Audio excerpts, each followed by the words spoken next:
Binigyan ng strength and conditioning coach si Manny Pacquiao para raw mas maging malakas at madiskarte ang kanyang laro. At sa ipinakitang husay ni Pacman sa kanyang training, todo ang bilib ng kanyang bagong coach. Mula sa Los Angeles, California, nakatutok si Lay Alves. Pagdating sa determinasyon ni Manny Pacquiao, wala raw masasabi ang kanyang mga trainer.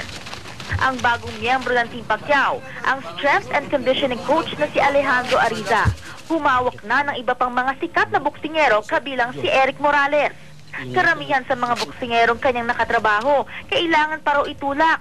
Pero iba raw talaga si Pacman.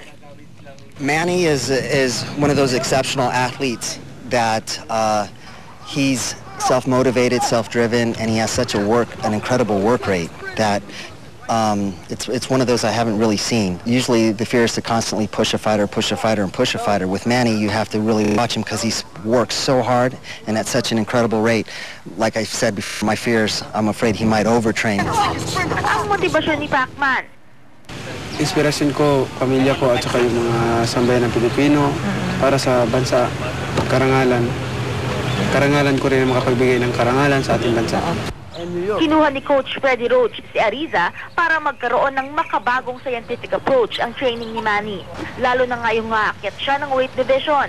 Eksperto sa exercise science at Colombian native na si Ariza. Naniniwala si Ariza na malaki pa ang igaganda ng laro ni Pacman.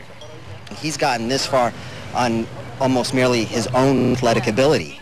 So now applying a more current and cutting-edge scientific approach to his conditioning, who knows how good he'll really be.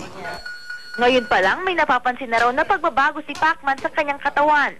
Pakiramdam ko mas malakas ako sa 135 pounds. Kaya lang